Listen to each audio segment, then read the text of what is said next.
Jasper अभी भी आधा सोया हुआ था, आंखें मलते हुए लेवी की दूसरी दुनिया में जाने वाली योजना सुन रहा था। फिर भी उसने ज्यादा देर नहीं लगाई। आलसी मुस्कान के साथ जैस्पर तुरंत मान गया और बोला कि जब तक लेवी उसके साथ है, वह किसी भी पागल एडवेंचर के लिए तैयार है। दोनों लड़के एक बड़े पेड़ के नीचे बैठ गए। लेवी ने जैस्पर से कहा कि इसे कामयाब करने के लिए उन्हें कसकर हाथ पकड़ना होगा और साथ में आंखें बंद करनी होंगी। कुछ ही देर बाद सिस्टम की शांत आवाज उनके दिमाग में गूंजने लगी।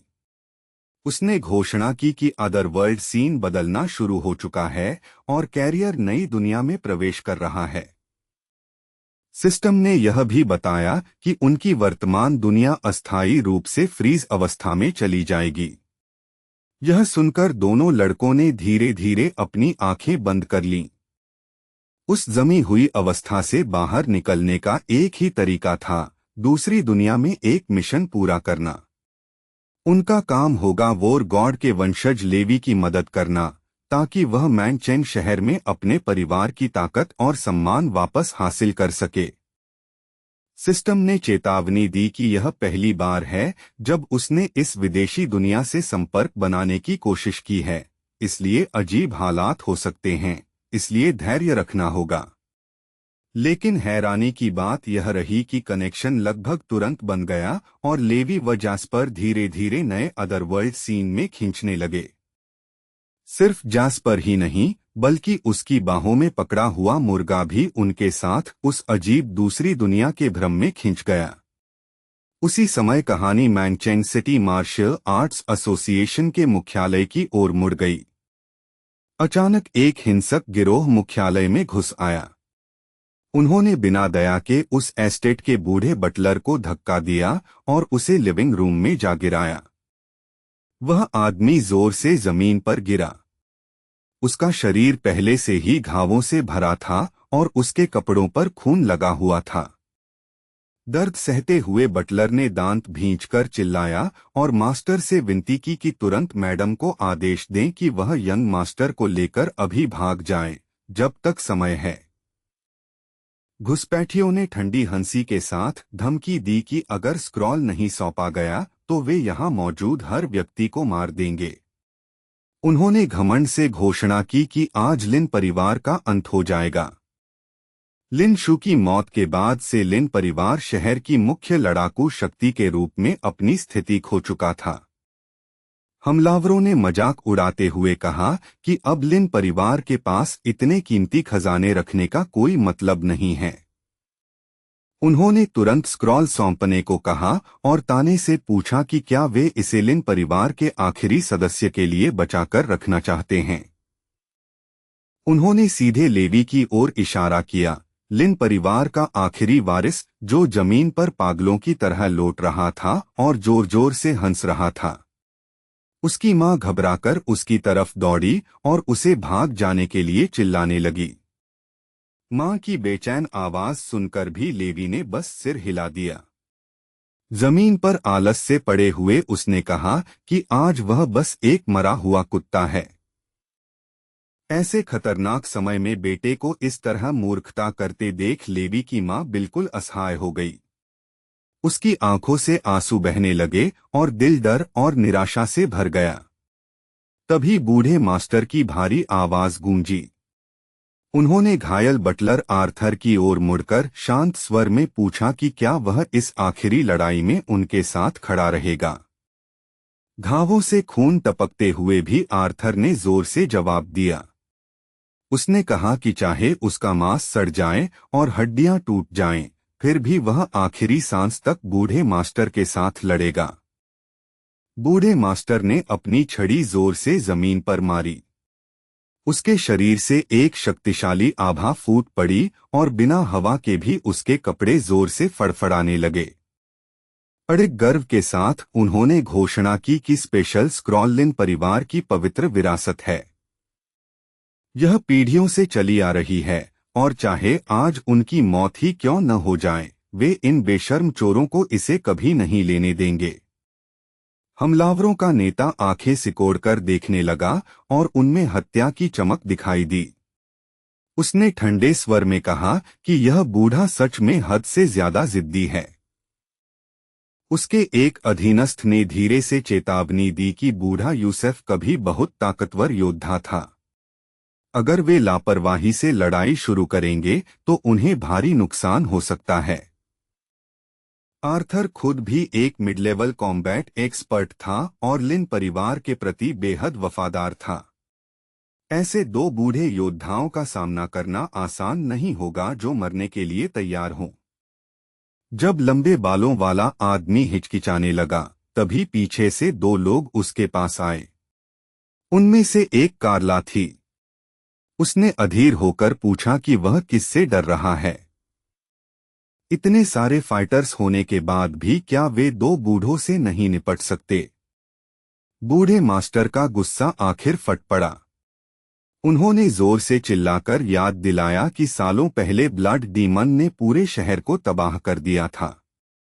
अगर उनके बेटे लिन शू ने अपनी जान देकर उसे नहीं रोका होता तो आज इनमें से कोई भी जिंदा नहीं होता।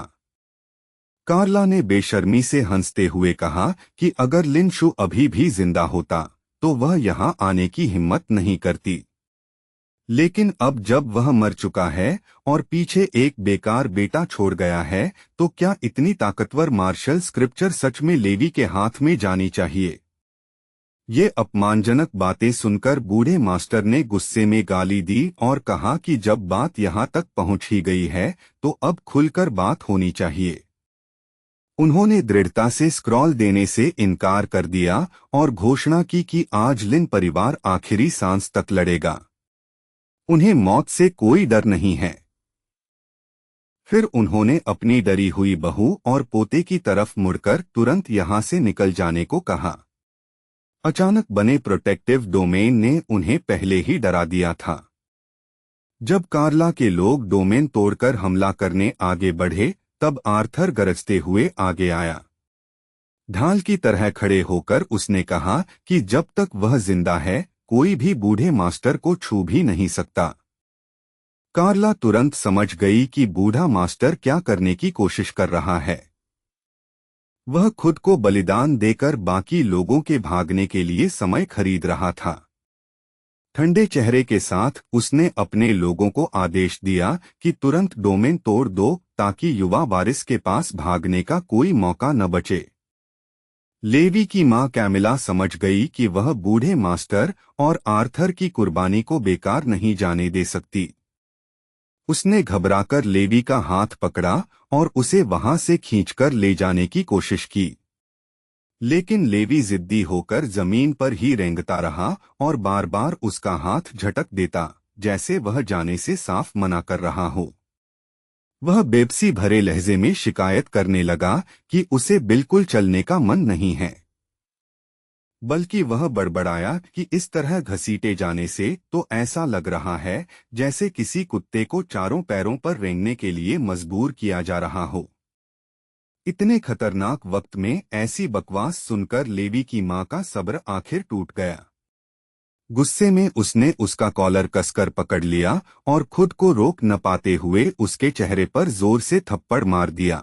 फिर तीखी आवाज में उसे आदेश दिया कि तुरंत उठकर उसकी बात माने।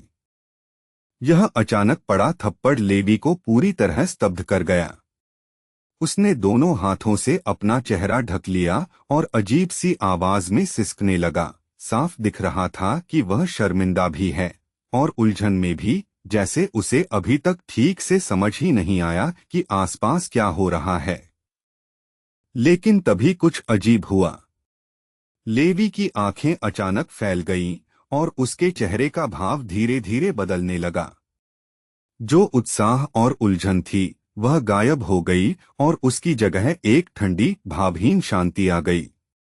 वह धीरे धीरे जमीन से उठकर खड़ा हो गया और लापरवाही से अपने उलझे गंदे बाल खुजलाने लगा जिन्हें काफी समय से धोया नहीं गया था। उसे इस तरह देखकर उसकी मां अचानक चुप हो गई। उसके चेहरे पर चिंता की हल्की झलक दिखाई दी, जैसे उसे लग रहा हो कि शायद उसने अपने जिद्दी और भटके हुए बेटे के साथ ज्यादा सख्ती कर दी। असल में अभी अभी कुछ असाधारण हुआ था।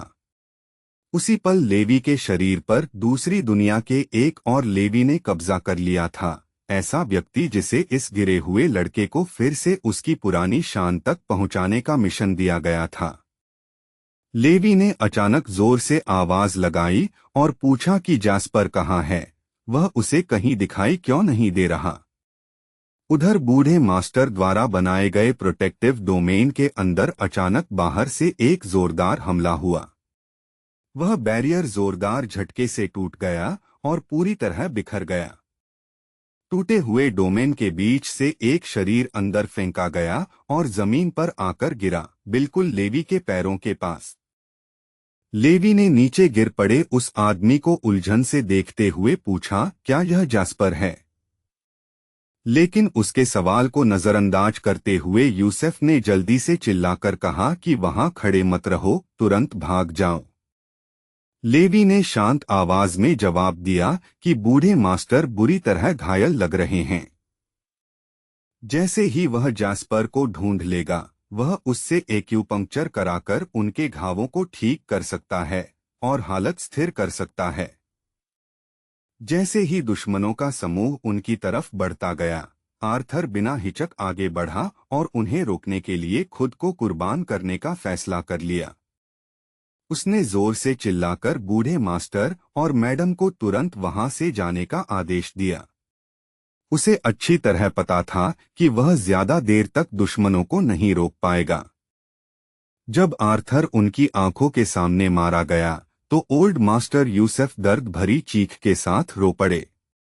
अपने वफादार साथी को खोना उनके लिए असहनीय था। आर्थर का खून लेवी के चेहरे पर छिटक गया। लेवी ने चुपचाप हाथ उठाकर अपने गाल से उस गर्म खून को पोंछ लिया। उसी पल लेवी का चेहरा फिर बदल गया। उसकी पहले की शांत शक्ल अब ठंडी और गंभीर हो गई। वह धीरे से बोला कि कई लोग मिलकर एक आदमी पर हमला करें, यह बिल्कुल गलत और नाइंसाफी है। उसने तो कैजुअली यह भी कहा कि उसने टीवी पर ऐसा कुछ देखा था जहां लोग लड़ाई के सही नियमों की बात करते थे। हमलावरों ने लेवी को ठंडी और मजाक उड़ाती नजरों से देखा, जैसे उसकी अजीब बातों से उन्हें मजा आ रहा हो। कार्ला हंसने से खुद को रोक नहीं पाई। उसने खुलकर लेवी का मजाक उड़ाया और उसे पागल बेवकूफ कहा जिसने अपना दिमाग खो दिया है। लेवी ने बस कंधे उचका दिए और कहा कि अगर वे चाहें तो उसे पीट सकते हैं। उसे फर्क नहीं पड़ता, क्योंकि दर्द से तो उसकी कल्टीवेशन और मजबूत होगी। उस समूह का नेता उसकी ऐसी बेवकूफी भरी बात सुनकर जोर से हंस पड़ा। फिर अचानक वह आगे झपटा और चिल्लाया कि अगर आज उसे स्क्रॉल नहीं मिला तो वह पूरे परिवार को खत्म कर देगा। दुश्मन को लेवी की तरफ दौड़ते देख उसकी मां और बूढ़े मास्टर दोनों डर से चिल्ला उठे। हमलावर ने लेवी को बेरहमी से पकड़कर जमीन से उठा लिया। साफ था कि वह उसका गला दबाकर उसे तुरंत मार देना चाहता था। लेकिन अचानक उस आदमी का चेहरा घबराहट से बदल गया। उसे एक डरावनी आवाज सुनाई दी, हड्डियों के जोर से टूटने की आवाज, और उसने तुरंत लेवी को छोड़ दिया। पास खड़े लोगों ने हैरानी से पूछा कि उसके हाथ को क्या हुआ। तभी उन्होंने देखा कि उसका हाथ पूरी तरह मरोड़कर कुचल दिया गया था। असल में उसके हाथ की पांचों उंगलियां पूरी तरह टूट चुकी थीं। पीछे खड़े लोग हैरान नजरों से एक दूसरे को देखने लगे। उन्हें पता था कि वह आदमी असली मार्शल आर्ट एक्सपर्ट है, इसलिए उन्हें शक होने लगा कि क्या लेवी अब तक बेवकूफ होने का नाटक कर रहा था। अपने साथियों में फैलती हिचकिचाहट देखकर कार्ला ने जल्दी से उन्हें भरोसा दिलाया। चाहे लेवी अब तक नाटक कर रहा हो, फिर भी स्क्रॉल पाने के लिए उसे मारना ही होगा। घायल आदमी ने तलवार निकाली और फिर से लेवी की तरफ दौड़ा, इस बार उसे खत्म करने के इरादे से। उसने सीधे लेवी के कंधे पर वार किया, लेकिन जैसे ही तलवार लगी, वह टुकड़ों में टूट गई और हमलावर अविश्वास में जम गया। लेवी ने शांत स्वर में कहा कि अब उसे कल्टीवेशन के लिए किसी की मदद की जरूरत नहीं है। उसी पल लेवी थोड़ी देर के लिए ध्यान भटकता हुआ सा लगा। कार्ला ने मौका देखकर पीछे से उस पर जोरदार हथेली का वार किया, लेकिन लेवी हिला तक नहीं। वह बस वहीं खड़ा रहा और महिला का हमला सीधे झेल लिया। कार्ला का चेहरा तुरंत सदमे से पीला पड़ गया। लेवी ने किसी तरह उसके हमले की ताकत वापस उसी पर मोड़ दी थी, जिससे उसका अपना हाथ ही मरोड़कर घायल हो गया। वह गुस्से में चिल्लाई और लेवी पर आरोप लगाया कि वह इतने समय से बेवकूफ बनने का नाटक करके उन्हें धोखा दे रहा था। जब लेवी ने धीरे से सिर घुमाकर कार्ला की तरफ देखा, तो उसके पीछे खड़े लोग अचानक डर से पीले पड़ गए। उन्हें समझ ही नहीं आ रहा था कि उसने बिना असली हमला किए लेडी कार्ला को कैसे हरा दिया। उनमें से कुछ को शक होने लगा कि लेवी शुरू से ही सबको बेवकूफ बना रहा था। जब उन्हें समझ आया कि हालात उनके खिलाफ जा रहे हैं, तो समूह ने लेवी के खिलाफ अपना आखिरी तरीका अपनाने का फैसला किया। सब लोग एक साथ उसकी तरफ दौड़ पड़े। उम्मीद थी कि संख्या की ताकत से वे आखिर उसे कुचल देंगे। यह डरावना दृश्य देखकर यूसुफ और कैमिला डर से चिल्ला उठे। उन्हें लगा उनका बेटा अब मरने वाला है। लेकिन जब धूल बैठी तो लेवी अभी भी बिल्कुल सुरक्षित खड़ा था। वहीं दूसरी तरफ हमलावरों का पूरा समूह दूर जा गिरा था और बुरी तरह घायल था। बचे हुए लोगों में से एक अविश्वास में बड़बड़ाया कि मार्शल आर्ट्स की दुनिया में तो हर कोई लेवी को बस एक मूर्ख समझता था। लेकिन सच यह था कि ओल्ड मास्टर यूसुफ ने सब कुछ पहले से सोच रखा था। उन्होंने जानबूझकर अपने पोते की असली ताकत दुनिया से छिपा रखी थी। लेवी ने पीछे पड़े हमलावरों की तरफ देखा और चुपचाप समझ गया कि वे सब अब मर चुके हैं। उसने शांत आवाज में उनका धन्यवाद किया और कहा कि जास्पर के अलावा किसी ने भी उसे इतनी मेहनत से कल्टीवेशन करने में मदद नहीं की थी।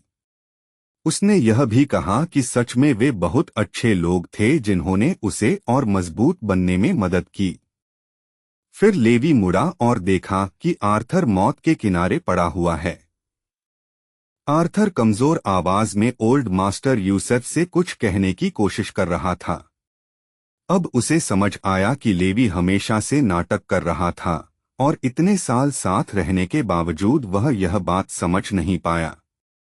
ओल्ड मास्टर यूसुफ ने धीरे से कहा कि अब कुछ मत बोलो और बस आराम करो।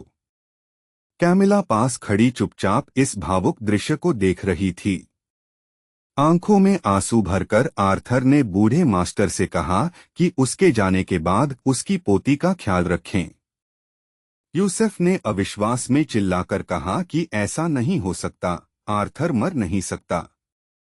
बूढ़े मास्टर की आंखों में दुख देखकर लेवी ने अचानक पूछा कि क्या वे चाहते हैं कि आर्थर को फिर से जिंदा किया जाए। हैरान होकर यूसुफ ने पूछा क्या ऐसा संभव भी है। लेवी ने कहा कि उसके दिमाग में जो आवाज है वह कहती है कि यह हो सकता है, लेकिन इसके लिए एक खास दवा चाहिए। उसी समय सिस्टम ने लेवी को बताया कि स्टोर फंक्शन अनलॉक हो चुका है और पूछा कि क्या वह अपनी जमा ऊर्जा का 2% खर्च करके जरूरी आइटम खरीदना चाहता है। हालांकि ओल्ड मास्टर यूसुफ को लेवी द्वारा दी गई रहस्यमयी दवा पर पूरी तरह भरोसा नहीं था, लेकिन उसने सोचा कि खोने को कुछ नहीं है। आर्थर तो वैसे भी मरने वाला था। जैसे ही वह तरल दवा आर्थर के होठों को छुई, एक अविश्वसनीय घटना हुई। आर्थर अचानक जोर से गरजा, उछलकर खड़ा हो गया और पूछने लगा कि दुश्मन कहाँ हैं, क्योंकि वह एक साथ 10 को भी हरा सकता है। यूसुफ पूरी तरह स्तब्ध खड़ा रह गया। लेवी की दी हुई दवा असल में किसी चमत्कारी दिव्य गोली से कम नहीं थी, जो मरे हुए को भी वापस जिंदा कर सकती थी। उधर कहानी एक बड़े महल की ओर मुड़ गई, जहां वह विशाल मुर्गा किसी तरह भटकते हुए पहुंच गया था। इस अजीब और अनजान राज्य के किसी कोने में वह मुर्गा चुपचाप खड़ा था, जबकि उसके दिमाग में अनगिनत उलझे हुए सवाल घूम रहे थे। उसे बिल्कुल समझ नहीं आ रहा था कि वह आखिर इस अजीब जगह पर कैसे पहुंच गया। वह वहां उलझन में खड़ा था और सोच रहा था कि आखिर वह कहां आ गया है। उसके दिमाग में सवाल ही सवाल दौड़ रहे थे। वह यहाँ कैसे पहुंचा, और क्या यह वही रहस्यमय राज्य हो सकता है जिसका जिक्र उन दो अजीब खलनायकों ने पहले किया था। थोड़ी देर सोचने के बाद मुर्गे ने तय किया कि ये सवाल अभी सबसे जरूरी नहीं हैं। असली परेशानी तो कुछ और ही थी। आखिर वह अचानक एक इंसानी औरत कैसे बन गया। मुर्गा खुद भी यकीन नहीं कर पा रहा था कि इतना अजीब बदलाव सच में हो गया है। वह अभी इस बात को समझने की कोशिश ही कर रहा था कि तभी दरवाजा जोरदार धमाके के साथ लात मारकर खोल दिया गया। एक अजनबी अंदर आया और शक भरे लहजे में पूछा कि क्या यही वह लड़की है जिसे वे ढूंढ रहे थे। उसके साथ खड़ी औरत ने शांत आवाज में सिर हिलाकर कहा कि हाँ, यही है।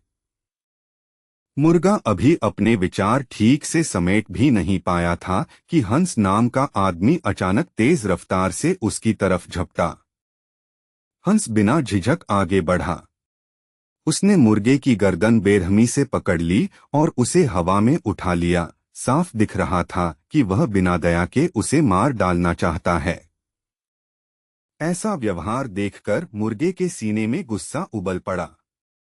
मन ही मन उसने उस आदमी को कोसा और सोचा कि यह बेवकूफ खुद ही मौत को बुला रहा है। उसने तुरंत अपनी ताकतवर थंडर ब्रेथ क्षमता इस्तेमाल करने की कोशिश की ताकि उस आदमी को राख बना दे। लेकिन डरावनी बात यह हुई कि कुछ भी नहीं हुआ। वह यह स्किल एक्टिवेट ही नहीं कर पाया। घबराकर मुर्गे ने जल्दी से अपनी पॉइजन मिस्ट क्षमता इस्तेमाल करने की कोशिश की, लेकिन इस बार भी हमला पूरी तरह फेल हो गया। अब वह सच में घबरा गया। उसने अपनी हर क्षमता इस्तेमाल करने की कोशिश की, लेकिन चाहे जो भी करता, उसकी कोई भी शक्ति काम नहीं कर रही थी। हंस ने भौहें सिकोड़कर पीछे खड़े आदमी से गुस्से में पूछा कि यह लड़की पहले कैसे व्यवहार कर रही थी। आदमी घबराकर बोला कि उसे ठीक से नहीं पता। आमतौर पर आर्थर की पोती ऐसा व्यवहार नहीं करती थी। उसने हिचकते हुए कहा कि शायद हंस ने उसे इतना डरा दिया कि उसका होश ही उड़ गया। हंस ठंडी हंसी हंसा और लापरवाही से पूछा कि वह जिद्दी बूढ़ा अभी तक क्यों नहीं आया। इसके बाद वह पूरा समूह इमारत से बाहर निकला और खुले आंगन की तरफ चला गया। हंस ने बिना किसी परवाह के मुर्गे को ऊंचा उठाया और फिर उसे सीधे नीचे पत्थर की जमीन पर फेंक दिया। मुर्गा जमीन पर पड़ा बेहद गुस्से और झुंझलाहट से भर गया। वह मन ही मन कोस रहा था कि इस अजीब दुनिया में उसकी कोई भी क्षमता काम क्यों नहीं कर रही। किस्मत से उसका शरीर स्वाभाविक रूप से मजबूत था, इसलिए वह गिरकर भी किसी तरह बच गया। उधर आर्थर ने बाहर से जोरदार आवाज सुनी और तुरंत जांच करने बाहर आया। लेकिन जो उसने देखा उससे उसका दिल थम सा गया। उसकी पोती रोजली जमीन पर बुरी तरह घायल पड़ी थी। आर्थर घबराकर उसकी तरफ दौड़ा, लेकिन जैसे ही वह करीब पहुंचने वाला था, सुनहरी रोशनी से बना एक चमकता हुआ पिंजरा अचानक सामने आ गया और उसका रास्ता रोक दिया। जैसे ही उसने उस बैरियर को छुआ, दर्द से उसकी चीख निकल गई और वह जोर से उछलकर पीछे फेंक दिया गया। किस्मत से उसी समय ओल्ड मास्टर यूसुफ वहां पहुंच गए और जमीन पर गिरने से पहले आर्थर को पकड़ लिया। अपने सामने का दृश्य देखकर ओल्ड मास्टर यूसुफ गुस्से से भर गए। उन्होंने जोर से चिल्लाकर पूछा कि उनके घर में उपद्रव करने की हिम्मत किसने की। हवा में शांत भाव से तैरते हुए, ठंडी और डरावनी आभा से घिरे चु परिवार के मुखिया ने ठंडे स्वर में बात की। उसने आर्थर पर आरोप लगाया कि उसने उसकी पोती कार्ला को मार दिया। इसी बीच मुर्गे ने डर के साथ देखा कि उसके गले के चारों तरफ सुनहरी रोशनी का घेरा बन गया है जो धीरे धीरे कसता जा रहा है। हंस ने घमंड से कहा कि वह आज लिन परिवार के घर खून का बदला खून से लेने आया है। उसने कसम खाई कि लिन परिवार का हर सदस्य, छोटा हो या बड़ा, उसकी पोती के साथ दफन होगा। जब ओल्ड मास्टर यूसुफ ने हंस को पहचाना, जो चू कबीले का निर्दयी बुजुर्ग था, तो उनका दिल डूब गया। उन्हें समझ आ गया कि अगर वे सब मिल भी जाएं, तब भी उसे हराना मुश्किल है। हंस ने आर्थर की तरफ शैतानी मुस्कान के साथ देखा और पूछा कि क्या वे उसकी पोती की मौत का मुआवजा देना चाहते हैं। उसने धमकी दी कि अगर आर्थर ने यूसुफ के उस बेवकूफ पोते को नहीं सौंपा, तो वह पूरे लिन कबीले को खत्म कर देगा। आर्थर का गुस्सा तुरंत भड़क उठा। उसने चिल्लाकर कहा कि वह हंस से आखिरी सांस तक लड़ेगा और अपने मास्टर के पोते के साथ कभी विश्वासघात नहीं करेगा। हंस घमंड से हंस पड़ा और आर्थर का मजाक उड़ाने लगा। भले ही आर्थर मार्शल एंसेस्टर के मिड स्टेज तक पहुंच चुका था, हंस उसे असली खतरा नहीं मानता था। उसने गर्व से बताया कि वह खुद मार्शल मोनार्क स्तर का एक्सपर्ट है और ताने से कहा कि आर्थर उसे चुनौती देकर खुद मौत को बुला रहा है।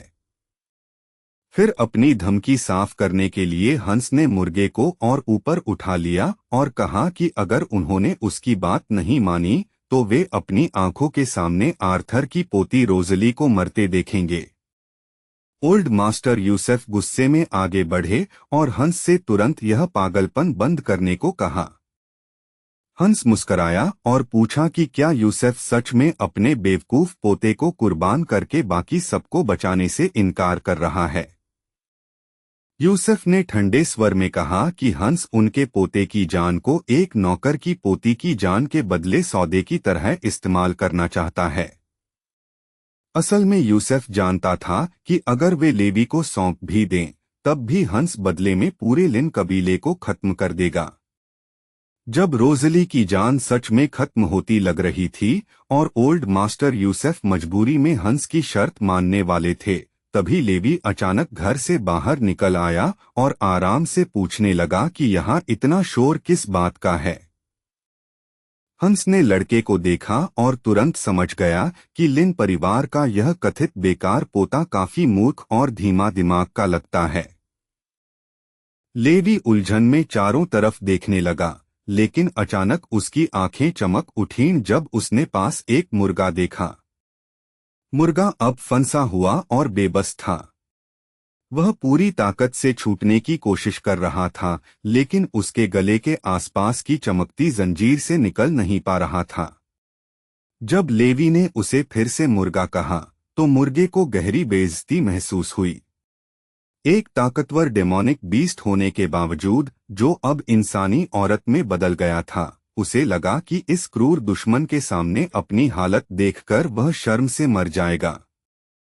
खुद को शांत करने की कोशिश करते हुए मुर्गा बार बार मन में दोहराने लगा कि वह मुर्गा नहीं है, वह बस एक बेबस इंसान है जो इस अजीब हालात में फंस गया है।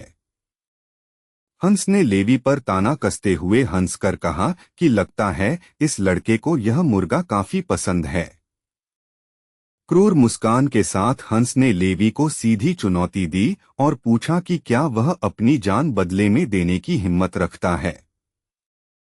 लेवी बस हल्का सा हंस दिया, जिससे हंस काफी हैरान हो गया। उसने कभी नहीं सोचा था कि यह लड़का इतनी आसानी से मान जाएगा। लेवी ने शांत आवाज में कहा कि वह तो वैसे भी हंस की तरफ ही चल रहा है। जैसे ही लेवी आगे बढ़ा, हंस की आंखों में हत्या की चमक दिखाई दी। साफ था कि अब जानलेवा टकराव होने वाला है। आर्थर की आंखों से आंसू रुक नहीं रहे थे। वह सोच रहा था कि आखिर उसके परिवार ने ऐसा कौन सा पुण्य किया है कि लेवी जैसा लड़का उनके लिए खुद को कुर्बान करने को तैयार है। उस पल आर्थर को सच में लगा कि उसकी जिंदगी बेकार नहीं गई। लेवी को बचाने के लिए आर्थर तुरंत उसकी तरफ दौड़ा, वह किसी भी हालत में यंग मास्टर को अपने लिए बलिदान नहीं करने देना चाहता था। ओल्ड मास्टर यूसुफ ने धीमी आवाज में लेवी को चेतावनी दी और आगे के खतरे और उसके सालों से साधे गए इंडिस्ट्रक्टिबल डायमंड बॉडी की सीमा याद दिलाई। उन्होंने समझाया कि लेवी का शरीर साधारण कल्टिवेटर्स के हमलों को सह सकता है, लेकिन हंस पहले ही भयानक मार्शल मोनार्क स्तर तक पहुंच चुका है। उसका सामना करना लेवी की आत्मा तक को नष्ट कर सकता है। लेवी दोनों बूढ़ों की बात उलझन भरे चेहरे के साथ सुन रहा था। साफ था कि उसे समझ ही नहीं आ रहा कि वे किस बारे में बात कर रहे हैं। उनकी चेतावनियों के बावजूद लेवी आत्मविश्वास से भरा रहा और शांत भाव से आगे बढ़ता गया। हंस लड़के को आते हुए मजाक उड़ाती नजर से देख रहा था। उसे लगा लड़ाई जल्दी खत्म हो जाएगी। आर्थर डर से चिल्लाया और उसे रोकने की कोशिश की, लेकिन अब देर हो चुकी थी। उसकी आंखों से आंसू बहने लगे जब उसने लेवी को बहादुरी से आगे बढ़ते देखा। ओल्ड मास्टर यूसुफ भी कांपते हुए खड़े थे, अपने पोते की हिम्मत देखकर स्तब्ध। उनके दिल में लगा कि ऐसी बहादुरी सच में लिन परिवार के वंशज को ही शोभा देती है। उसी समय यूसुफ के घर के आंगन में एक और हथियारबंद दल दाखिल हुआ और बूढ़े मास्टर के चेहरे पर राहत की झलक दिखाई दी। उन्होंने तुरंत पहचान लिया कि ये वॉरियर अलायंस के सदस्य हैं। उनके बीच चीफ फ्रेल भी था, जो एक ताकतवर मार्शल मोनार्क था। उसके आने से शायद यह संकट खत्म हो सके। 3 ताकतवर लोग आगे बढ़े, जिनकी आभा हंस जितनी ही मजबूत थी। सबसे आगे वॉरियर अलायंस का नेता फ्रेल था। उसके साथ सम्मानित अतिथि ग्रांड मास्टर सैमुएल और अलायंस का प्रतिभाशाली छात्र स्काइलर थे। आर्थर का तनाव थोड़ा कम हुआ। उसे लगा कि इन 3 शक्तिशाली बुजुर्गों के रहते ओल्ड मास्टर को शायद हंस के खिलाफ मौका मिल सकता है। ओल्ड मास्टर यूसुफ ने तुरंत आभार जताया और चीफ फ्रेल को लिन परिवार के लिए न्याय लाने पर धन्यवाद दिया। फ्रेल ने शांत स्वर में कहा कि अपने कर्तव्य के लिए धन्यवाद की जरूरत नहीं होती। उसने गंभीर आवाज में कहा कि वह आज यहाँ सिर्फ एक ही मकसद से आया है, न्याय बहाल करने के लिए। यह सुनकर यूसुफ ने जल्दी से पूरी घटना समझाई। उसने बताया कि कार्ला और उसका समूह उनके घर में परिवार का खजाना चुराने आया था और लड़ाई में मारा गया। उसने यह भी कहा कि उनके शव पहले ही अलायंस को सौंप दिए गए हैं। फ्रेल ने गहरी सांस ली और उसे बीच में रोक दिया। उसने शांत लेकिन सख्त आवाज में कहा कि न्याय बदले जैसा नहीं होता, और पूछा कि क्या सच में लिन परिवार ने कार्ला को मारा है। फ्रेल के ठंडे रवैये से यूसुफ का चेहरा थोड़ा बदल गया, लेकिन फ्रेल ने आगे कहा कि अगर लेवी ने सच में किसी की पोती को मारा है तो एल्डर चू के पास बदला लेने की वजह तो है।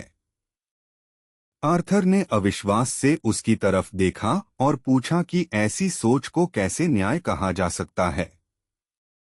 यूसुफ ने समझाने की कोशिश की कि कार्ला और उसका समूह पहले हमला करने आए थे। अगर उसका पोता मजबूत नहीं होता तो उसी दिन पूरा लिन कबीला खत्म हो जाता। फ्रेल ने एक ठंडी तीखी हंसी छोड़ी। चारों तरफ बेपरवाही से देखते हुए उसने शांत आवाज में कहा कि कुछ गार्ड और नौकरों को छोड़कर लिन परिवार का हर सदस्य अभी भी जिंदा और सुरक्षित है।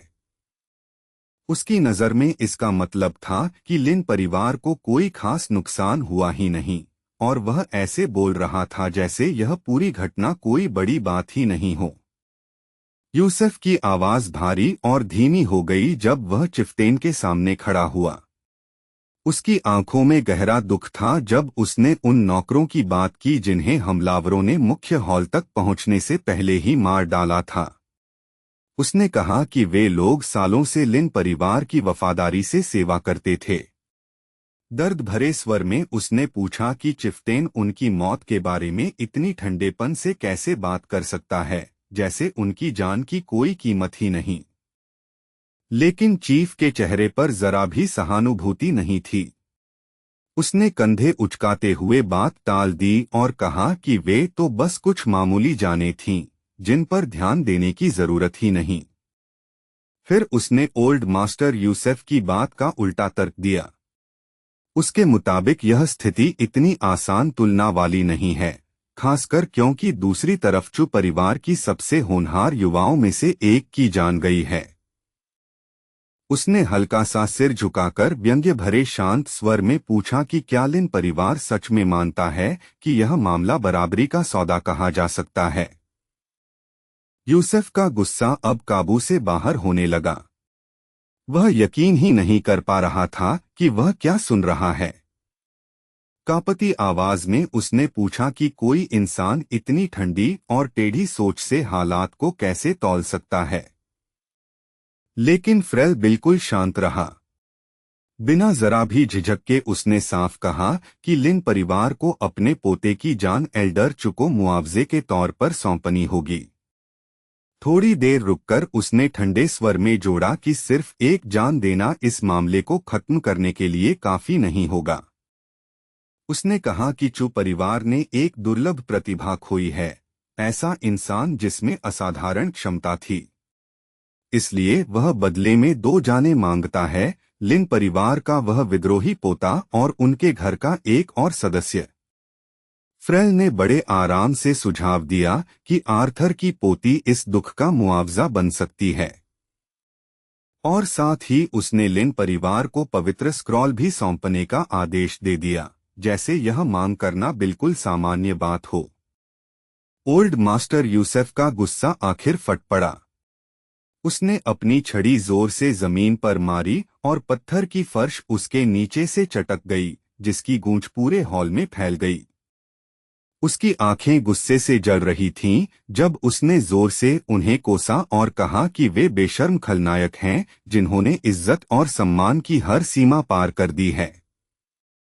नेता के बगल में खड़े 2 आदमी जल्दी से आगे बढ़े और बूढ़े मास्टर को शांत करने की कोशिश करने लगे। उन्होंने कहा कि वह इतना जिद्दी न बने और उनके नेता का प्रस्ताव असल में काफी उचित है। पाखंडी अंदाज में बौद्ध शिक्षाओं का हवाला देते हुए उन्होंने कहा कि उसे सांसारिक मोह छोड़ देना चाहिए और दुख से मुक्त होना चाहिए। उनके अनुसार संपत्ति और परिवार से चिपके रहना तो बस एक तरह की आध्यात्मिक बीमारी है। ये बातें सुनकर ओल्ड मास्टर यूसुफ और ज्यादा भड़क गया। उसने चिल्लाकर कहा कि वे लालची पाखंडी हैं। उन्होंने लिन स्क्रॉल पाने के लिए मासूम लोगों का कत्ल किया और अब बौद्ध और ताओ की बातें कर रहे हैं। उसकी नजर में वे उन शिक्षाओं के लिए भी शर्म की बात थे जिनका वे दिखावा करते हैं। लेकिन चिफ्टेन को इस गुस्से से कोई फर्क नहीं पड़ा। उसने शांत भाव से कहा कि हाँ, स्क्रॉल सच में मार्शल आर्ट्स की सबसे ऊंची ग्रंथों में से एक है। फिर उसने चेतावनी दी कि अगर ओल्ड मास्टर यूसुफ इसे नहीं सौंपेगा तो लिन परिवार को परिणाम भुगतने के लिए तैयार रहना होगा। उसी समय फ्रेल की आंखों में खतरनाक चमक उभर आई। उसके चेहरे पर डरावना भाव आया, जैसे वह अब चाल चलने वाला हो।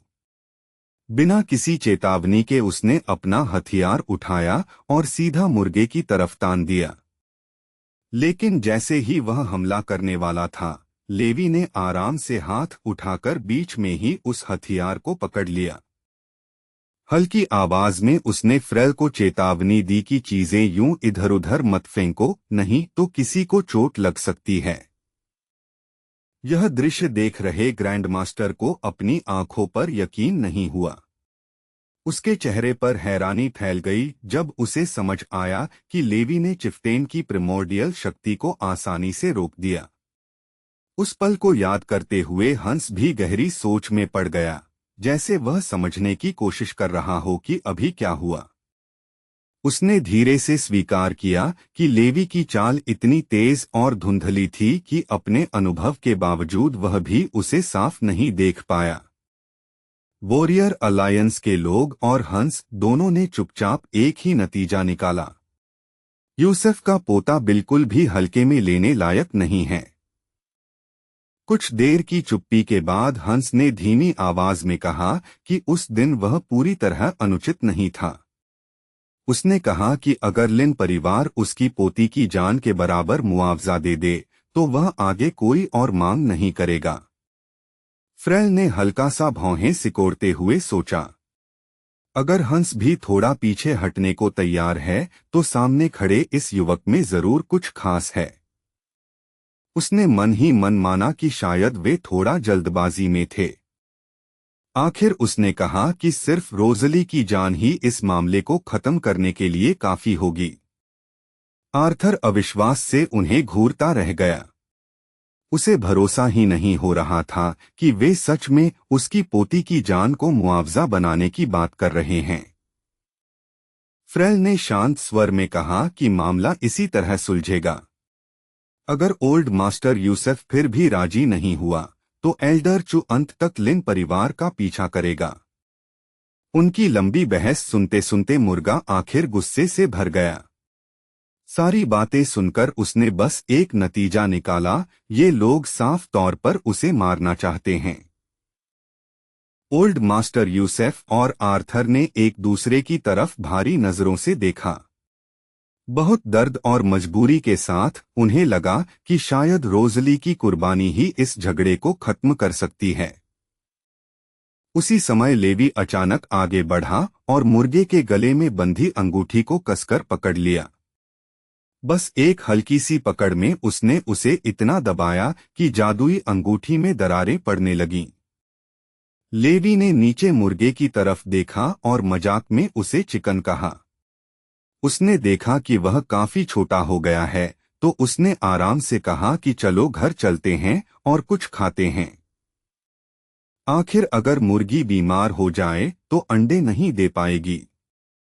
मुर्गा पूरी ताकत से लेवी की पकड़ से निकलने की कोशिश करने लगा, लेकिन चाहे जितनी कोशिश करे वह छूट ही नहीं पाया। तभी लेवी के पीछे से गुस्से से भरी जोरदार गर्जना गूंजी।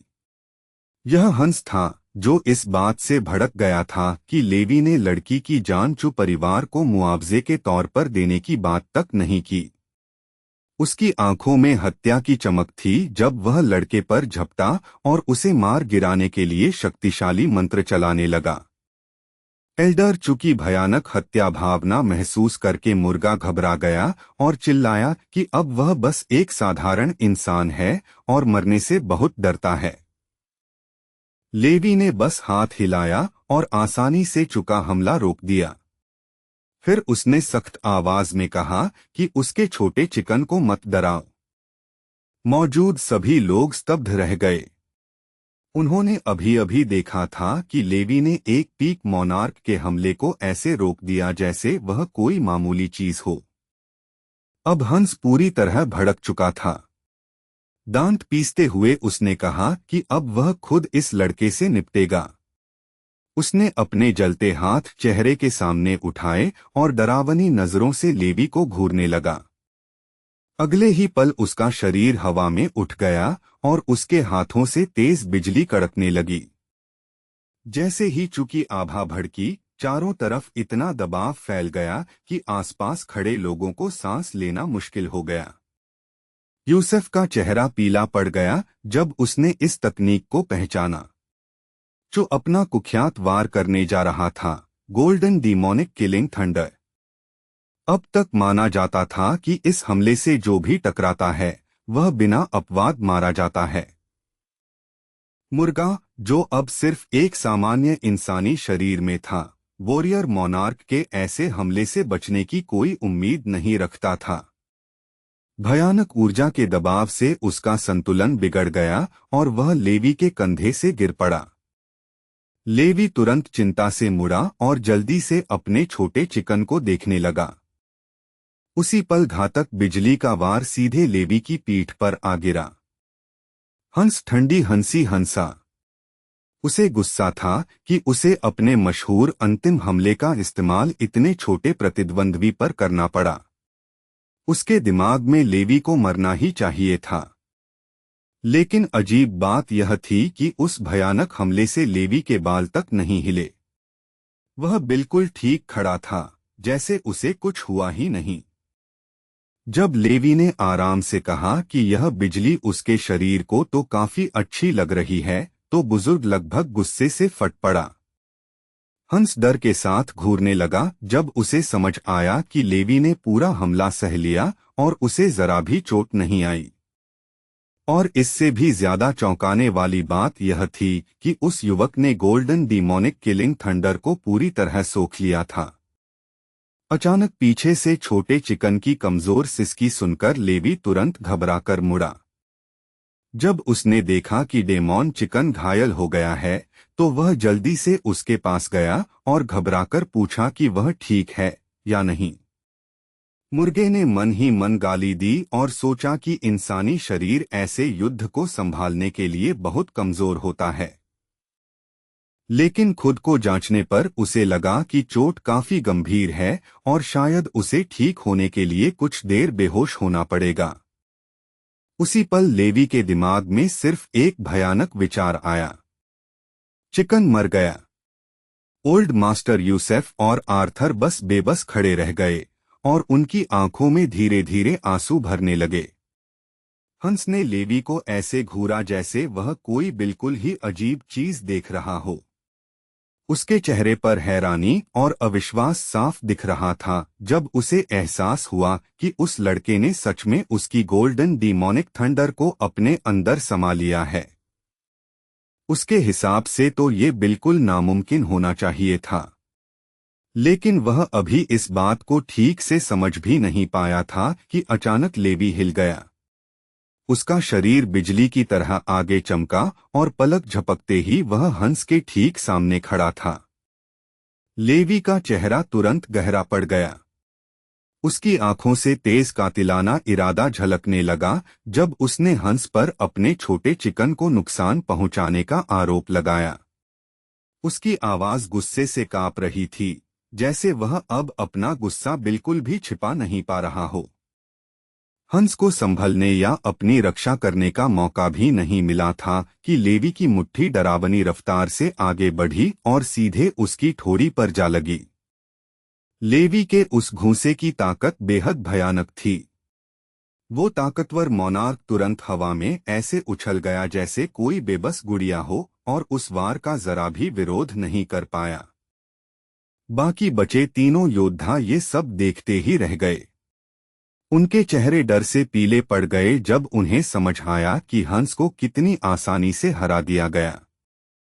हंस से निपटने के बाद लेवी ने धीरे धीरे अपना सिर घुमाकर उन तीनों योद्धाओं की तरफ देखा। उसकी आंखें ठंडी और बेरुखी से भरी थीं और उसकी आवाज पूरे इलाके में गूंज उठी, साफ दुश्मनी के साथ उनसे बात करते हुए। उसने सीधे उन पर आरोप लगाया कि वे सब मिलकर उसके छोटे चिकन को मारने की साजिश कर रहे थे और उसकी आवाज में भरा गुस्सा साफ बता रहा था कि वह इस मामले को इतनी आसानी से छोड़ने वाला नहीं है। फ्रेल को जवाब देने के लिए मुंह खोलने का मौका भी नहीं मिला था कि लेवी की परछाई अचानक धुंधली हुई और अगले ही पल वह उनके सामने आ खड़ा हुआ। लेवी ने घूरकर कहा कि वे लोग भी हंस से अलग नहीं हैं। बिना एक पल गवाए उसने मुट्ठी घुमाई और अलायंस के नेता पर बेरहमी से वार कर दिया।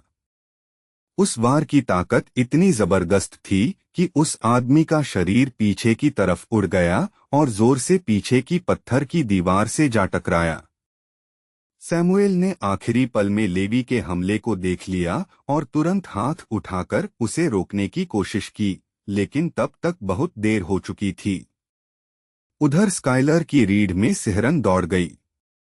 जैसे ही लेवी ने धीरे धीरे उसकी तरफ नजर घुमाई, उसके पूरे शरीर के रोंगटे खड़े हो गए। डर के मारे वह तुरंत लेवी से अपने मास्टर को न मारने की भीख मांगने लगा। लेकिन वह अपनी बात पूरी भी नहीं कर पाया था कि लेवी की मुट्ठी जोरदार ताकत के साथ सीधे उसके पेट में जा धंसी। तीनों मोनार्क स्तर के योद्धाओं की ऐसी पिटाई हुई कि वे मुश्किल से जिंदा बचे। अलायंस के छात्र ये सब देखकर सदमे में खड़े रह गए। उनके लिए तो मोनार्क ऐसे लोग थे जिन्हें इतनी आसानी से हराया ही नहीं जा सकता। लेवी ने शांति से अपनी उंगलियां चटकाईं और ठंडी आवाज में कहा कि जो भी उसके छोटे चिकन को नुकसान पहुंचाने की हिम्मत करेगा, उसका भी यही हाल होगा। उधर जब छात्रों को स्काइलर की मौत के बारे में पता चला तो उनमें से कई रोने लगे। आसपास खड़े लोग डर के मारे कांप रहे थे जब उन्होंने देखा कि लेवी ने एक ही वार में उस योद्धा को खत्म कर दिया। तब उन्हें समझ आया कि उसकी ताकत सच में कितनी डरावनी है। भीड़ में जल्दी ही अफरा-तफरी फैल गई। डर से चीखते हुए कई लोग तुरंत मुड़े और जितनी तेज हो सके वहां से भागने लगे। उधर लेवी शांत कदमों से वापस मुर्गे की तरफ गया और उसके पास घुटनों के बल बैठकर उसकी हालत ध्यान से देखने लगा। मुर्गे को खुद यकीन नहीं हो रहा था कि ये सब सच में हो रहा है। उसने कभी सोचा भी नहीं था कि एक दिन कोई इंसान उसके लिए इतनी सच्ची चिंता करेगा। लेवी की आंखें लाल हो गईं और वह दुखी होकर बड़बड़ाने लगा कि अगर मुर्गी मर गई तो फिर उसके लिए अंडे देने वाला कोई भी नहीं बचेगा। ये वजह सुनकर डीमन चिकन ने चुपचाप सोचा कि शायद अभी मर जाना ही बेहतर होगा। इसी बीच कहानी पहाड़ों के बीच एक दूर जगह पर चली जाती है, जहां बादलों के बीच एक ताकतवर गुरु के शानदार महल शांत खड़े थे। कई शिष्य रोते हुए तेजी से हॉल में दौड़कर आए और अपने मास्टर को अपने साथी भाई की दुखद मौत के बारे में बताने लगे। उन्होंने पेट्रियार्क से कहा कि उनके सीनियर भाई को लिन परिवार के एक लापरवाह मूर्ख ने मार डाला। गुस्से और दुख से भरी आवाज में उन्होंने अपने मास्टर से बदला लेने की गुहार लगाई। जल्द ही हॉल में एक शांत और स्थिर आवाज गूंजी। मास्टर जैस्पर ने धीरे से उन्हें रोना बंद करने को कहा। नरम और धैर्य भरी आवाज में उन्होंने उन्हें भरोसा दिलाया कि वह इस मामले को खुद संभालेंगे और उनका हिसाब बराबर कर देंगे। लेकिन शिष्य जोर जोर से रोते ही रहे। उनकी आवाज पूरे संप्रदाय में गूंज रही थी, जिससे बुजुर्ग मानसिक रूप से थक गए। हर बार जब वह लोगों को इस तरह उसके सामने रोते देखते तो वह पूरी तरह परेशान हो जाते और समझ नहीं पाते कि इससे कैसे निपटें। उनका दिल बहुत ही नरम था। जब भी कोई उनसे आंसुओं भरी आंखों से कुछ मांगता तो उनके लिए मना करना बेहद मुश्किल हो जाता।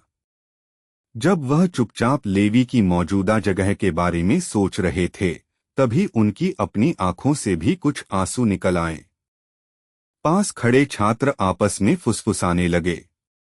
हाल ही में ब्रेक थ्रू के बाद जब से उनका मास्टर एकांत साधना से बाहर आया था, वह पहले से कहीं ज्यादा नरम और आसान स्वभाव का हो गया था। वे मजाक में कहते थे कि अगर वे जोर से रो लें तो मास्टर लगभग हर बात मान लेते हैं, खासकर क्योंकि उन्हें वे मिठाइयाँ बहुत पसंद थीं जो छात्र उनके लिए बनाते थे। फिर भी वे बस यही सोचकर आह भरते कि उनका मास्टर कितना दयालु हो गया है। उधर लेवी सड़क पर धीरे धीरे चल रहा था और मुर्गे को सावधानी से अपनी बाहों में उठाए हुए था। वह चुपचाप खुद को दोष दे रहा था कि वादा करने के बावजूद वह उसकी रक्षा नहीं कर पाया। अचानक मुर्गा जोर से खांसा और उसके मुंह से खून की एक धार निकल गई। ये देखकर पास खड़े दोनों बुजुर्गों की आंखें हैरानी से फैल गईं। जब लेवी को पता चला कि मुर्गी अभी भी जिंदा है तो वह तुरंत खुश हो गया। उधर मुर्गा कमजोर आवाज में बुदबुदाया कि शायद मर जाना ही कम झंझट वाला होता। एक बुजुर्ग ने तुरंत मुर्गे की नब्ज देखी और बताया कि उसकी चोटें बेहद गंभीर हैं। उसने गुस्से में हंस को बहुत निर्दयी कहा, याद करते हुए कि उसने छोटे रोजली को कितनी बेरहमी से पीटा था और उसके अंदरूनी अंगों को गंभीर नुकसान पहुंचाया था। आर्थर बस अपनी पोती के लिए शोक मनाता रहा और रोजली की गंभीर हालत के बारे में बताते हुए उसकी आवाज दुख से भर गई। एल्डर यूसेफ की अगली बात आर्थर पर बिजली की तरह गिरी। भारी चेहरे के साथ उसने स्वीकार किया कि रोज़ली को बचाने का उसके पास कोई तरीका नहीं है। आर्थर तुरंत रो पड़ा और खुद को कोसने लगा कि वह बेकार है और अपनी प्यारी पोती की रक्षा भी नहीं कर पाया। तभी लेवी की मां अचानक बोली और उम्मीद की एक किरण दी। उन्होंने एल्डर यूसेफ से पूछा कि क्या उसे सेक्रेड वॉरियर रियल्म की हेवनली ओरिजिन सेक्रेड लोटस याद है। उन्होंने याद दिलाया कि दंतकथाओं के अनुसार उस पवित्र कमल की हल्की सी खुशबू भी मरते हुए इंसान को वापस जीवन दे सकती है। दोनों बुजुर्ग कुछ पल के लिए स्तब्ध रह गए, फिर आखिरकार उन्हें भी वो बात याद आ गई। इसके बाद लेवी की मां ने एक छोटा सा डिब्बा निकाला और कहा कि वे स्पेशल रिंग में रखा खजाना इस्तेमाल कर सकते हैं।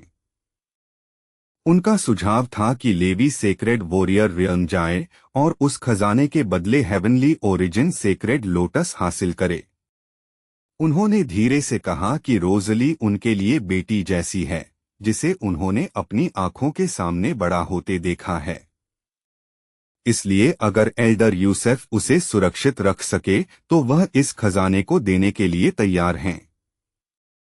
एल्डर यूसेफ ने अपनी बहू की बात से सहमति जताई और कहा कि अभी सबसे जरूरी रोज़ली को बचाना है। कुछ देर सोचने के बाद उसने तय किया कि लेवी खुद सेक्रेड वॉरियर रियल्म जाकर स्पेशल रिंग के बदले उस पवित्र कमल का सौदा करेगा। लेवी की मां ने धीरे से खजाना उसके हाथ में दिया और याद दिलाया कि शायद यही चीज उस लड़की की जान बचा सकती है। लेवी ने सावधानी से मुर्गे को आर्थर की बाहों में दिया और फिर हाथ बढ़ाकर उस कीमती खजाने को लेने लगा। लेकिन जैसे ही उसकी उंगलियां उसे छूने वाली थीं, पीछे से एक लोहे की जंजीर तेजी से आई और खजाना छीनकर ले गई। हवा में घूमने के बाद वह खजाना एक आदमी के हाथों में जा गिरा, जो जोर से हंसने लगा। उसने कहा कि सच में यह लिन कबीले का मशहूर खजाना है, सेक्रेड वॉरियर का स्पेशल कोड रेलिक। यूसुफ ने गुस्से में दांत भींच लिए। जैसे ही उसने उस आदमी को देखा, उसे समझ आ गया कि चोंग टैंग सेक्ट के पेट्रियार्क को जरूर पहले ही खबर मिल चुकी है। उस आदमी ने शांत स्वर में अपना परिचय दिया कि उसका नाम डोरियन है और वह चोंग टैंग सेक्ट का इनर डिसाइपल है। उसने बताया कि उसने उनकी बातचीत सुन ली थी कि वे सेक्रेड वॉरियर रियल्म जाकर खजाने के बदले सेक्रेड लोटस लेने वाले हैं।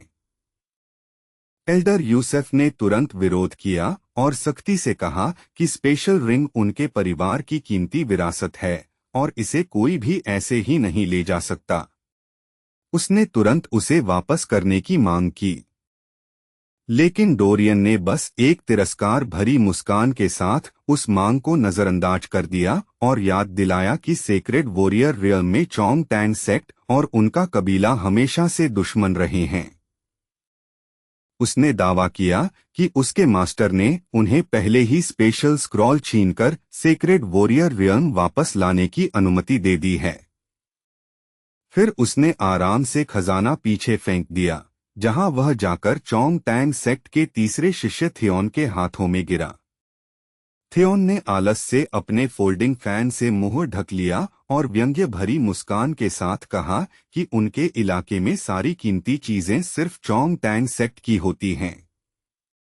उनके स्वामी जिस चीज को चाहते हैं, उस पर दावा करने का हक किसी और को नहीं है।